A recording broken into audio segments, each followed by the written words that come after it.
రమ్యకృష్ణ గారు కూడా అన్ని రకాల పాత్రలు చేశారు, దేవుడి పాత్రలు మీద పడి అమ్మాయి అన్ని చేసినా కూడా ఎందుకు రమ్య పాత్రకి ఇలా దగ్గర గౌరవం దక్కలేదు అట్లా ఎక్కువ ఎక్స్పోజింగ్, ఎక్కువ మీద పడి మొగాడి మీద లవర్ మీద పడి ఎవరే నా ఎత్తుకో ఇవన్నీ చేసి బాగా చేసింది తప్పట్లు.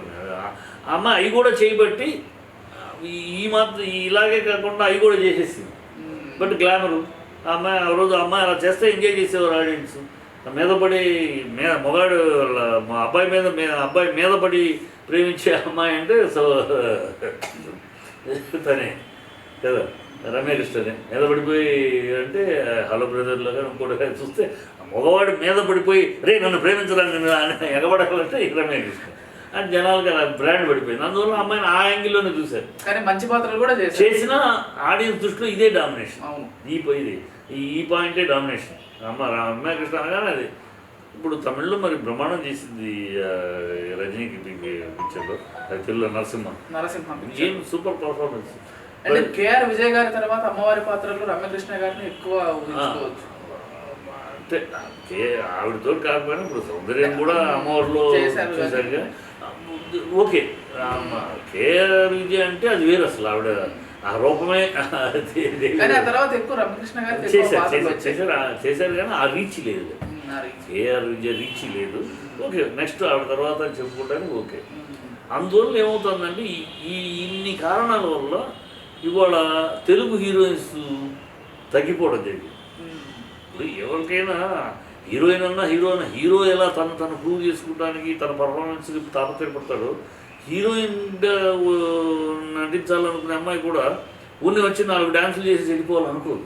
నిజమైన కళాకారు, నిజమైన ఆర్టిస్ట్గా తను ప్రూవ్ చేసుకోవాలి, నేను పర్ఫామ్ చేసి నేను తప్పట్లు కొట్టించుకోవాలి, అందరూ ఆహా చేసి అనిపించుకోవాలి, అవార్డులు తెచ్చుకోవాలని ఉంటుంది. అభినయం గురించి వాళ్ళకు ఉంటుంది. ఆ తప్పలు ఉంటేనే ఈ రంగానికి వస్తారు. ఊరిన ఎప్పటికీ ఆడటానికి రారు కదా. ఆ నేపథ్యంతో అలాంటి కసి ఆర్టిస్ట్గా నేను నిలబడాలి అని ఎదిగే బ్యాచ్కి ఇక్కడ స్థానం తక్కువైంది.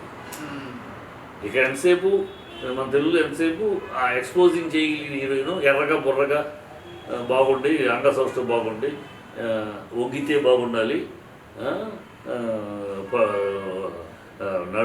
బొడ్డు ఈ ప్రదేశం బాగుండాలి, వంగితే బాగుండాలి, ఈ చూసుకుని ఈ అమ్మాయి హీరోయిన్ అదైతే ఒక డైలాగు చెబుతూ ఉంటే ఆ అమ్మాయి కథలకి ఏంటి అలాంటి చెక్ చేయడానికి అవకాశం లేదు. ఇప్పుడు ఏముంది, డైలాగ్లో ఉంది, నా గుండె తల్లడిల్లిపోయింది అని ఇప్పుడున్న హీరోయిన్లు వస్తున్న హిందీ హీరోయిన్ నుంచి డిపోర్ట్ అవుతున్న హీరోయిన్లు నా గుండె తల్లడిల్లిపోయింది అనమంటే నా గుండె తల్లి ఢిల్లీ పోయింది అంటారు కూడా. అవునక్క అనమంటే అవునక్క అంటారు. డబ్బింగ్ చెప్పేవాళ్ళు చెప్పేసుకోవచ్చు. అంటే ఏమీ అవసరం.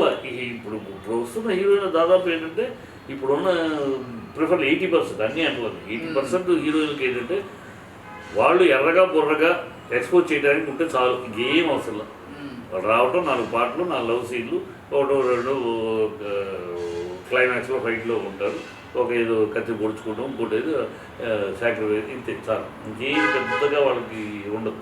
అందువల్ల వాళ్ళు ఇటు రావడానికి మనకు అక్కడ ఏముంది, ఆయన తెలుగులోకి వెళ్ళి మనం చేయడానికి ఏముంది, ఉదయం ఎక్స్పోజ్ చేసి 4 సాంగ్లు చేసుకుంటూ రావాలి తప్పితే మనకేముంటుంది.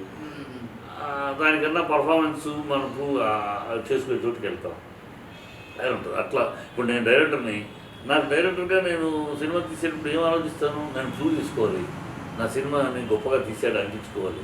ఎందుకంటే ఏమీ లేదు అక్కడ చేయడానికి.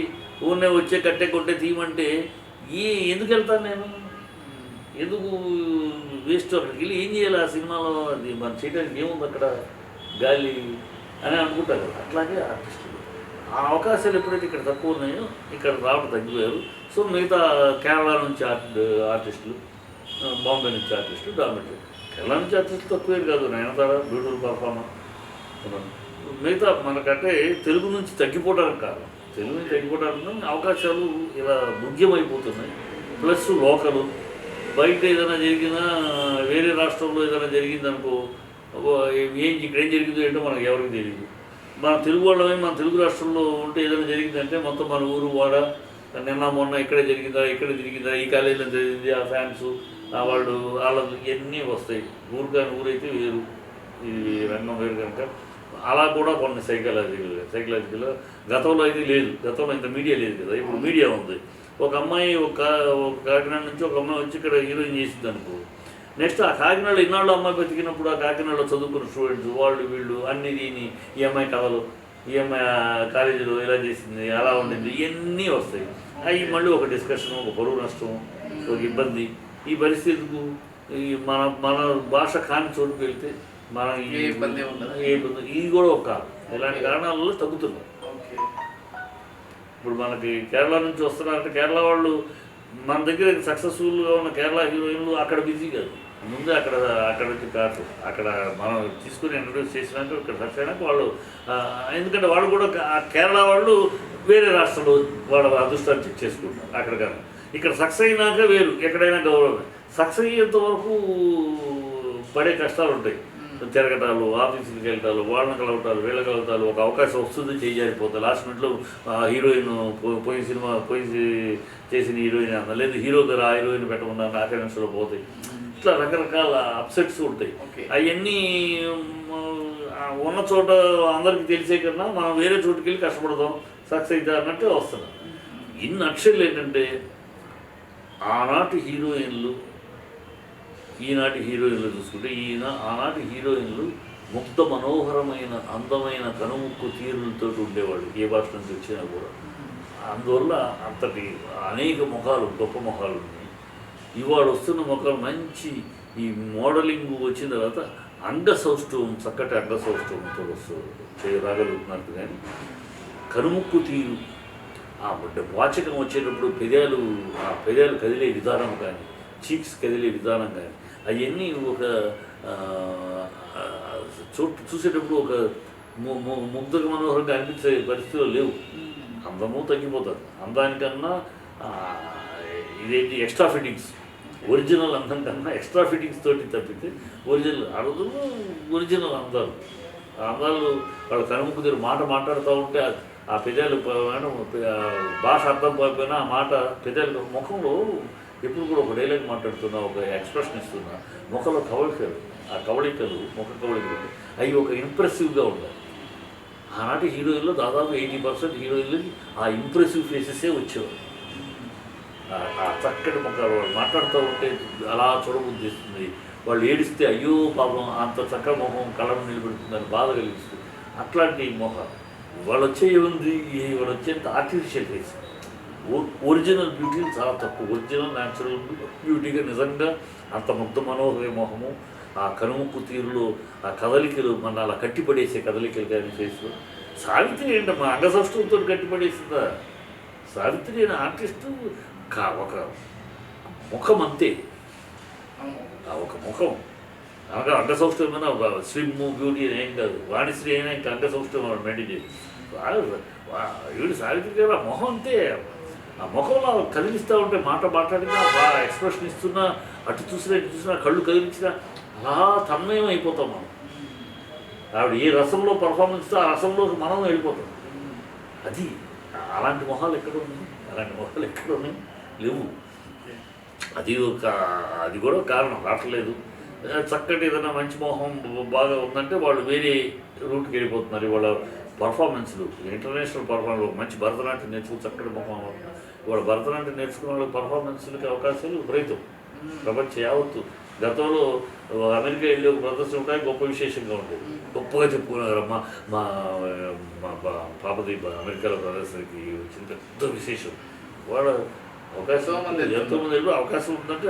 సో ఆ కళాత్మకంలో సగం మంది అటు వెళ్ళిపోతున్నారు, సగం మంది మోడలింగ్కి వెళ్ళిపోతున్నారు, అంగసౌష్ఠవ భావం అటు వెళ్ళిపోతున్నారు. కొంతమంది ఇక మిగిలిన దాంట్లో ఒకటో అర వస్తున్నారు. అది తెలుగులో ఇంకా తక్కువ వస్తారు. ఇంకా తక్కువ. తెలుగు ఫీల్డ్లో అవసరం లేదు.